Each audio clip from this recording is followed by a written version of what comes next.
Alors, dans ce module, donc toujours sur les transformations, on va aller dans les déformations géométriques, donc le dossier qu'il y a ici, et on va ouvrir le fichier Photoshop donc de la montgolfière. Donc c'est un fichier Photoshop donc avec deux calques, vous allez voir, je vais l'ouvrir en double-cliquant. Donc ici on a bien deux calques, on a l'objet dynamique et le fond, le décor, l'arrière-plan. Donc là ici l'objet ça va être de déformer la montgolfière. Donc on va pouvoir faire CTRL-T, il faut bien vérifier que vous soyez sur le bon calque, CTRL-T ou commande T sur Mac, et clic droit, et on va appeler la commande déformation. Donc là on a vu jusqu'à présent qu'on pouvait directement cliquer ici sur le visuel et déformer la montgolfière de façon libre. Voilà, donc sur n'importe quel objet, le tatouage, un drapeau, une montgolfière, ce que vous voulez. C'est une déformation libre, personnalisée. Donc effectivement, en haut, on voit que on est sur une déformation personnalisée. Mais on peut aller plus loin et développer et voir que vous voyez, il y a des déformations prédéfinies. C'est ça que je voulais vous montrer. Donc vous avez par exemple la déformation en arc.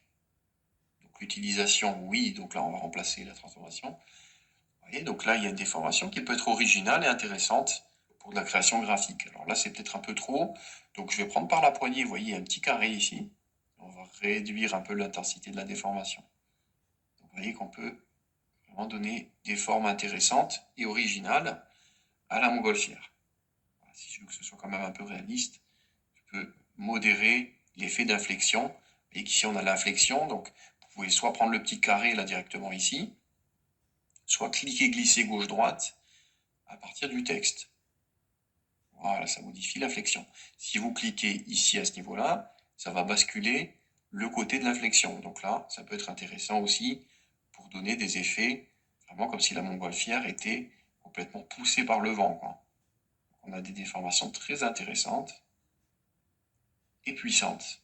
Donc comme on est avec un objet dynamique, si on valide ici la transformation, la déformation plus précisément, et qu'on refait CTRL-T, clic droit, déformation, on retrouve notre inclinaison et on peut remodifier à souhait l'angle d'inflexion. Donc ça c'est très pratique. Donc ça c'était la déformation en arc.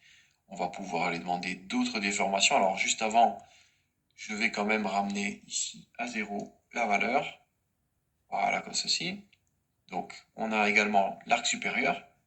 Donc on va changer ici le côté de l'inflexion et être plutôt en haut. Donc ça peut être intéressant pour écraser une forme et aplatir un peu ici vraiment la montgolfière. On a également la déformation en arche. Alors ça peut être pratique pour plaquer un visuel qui était initialement plat sur un cylindre. Là, bon, c'est pas notre cas, mais c'est vrai que c'est intéressant pour plaquer des éléments type cylindrique sur une surface cylindrique. La déformation en coquille. Donc là, bon, ce sont des déformations organiques. Donc c'est surtout l'arc qui va être pratique, notamment pour le texte également. L'arche qui peut être pratique aussi, et tout ce qui est renflement, dilatation. Donc par exemple ici, une dilatation. Alors, il y a une dilatation qui est moins bien que l'autre. Ça, c'est dilatation. On a aussi objectif 180 qui est pas mal.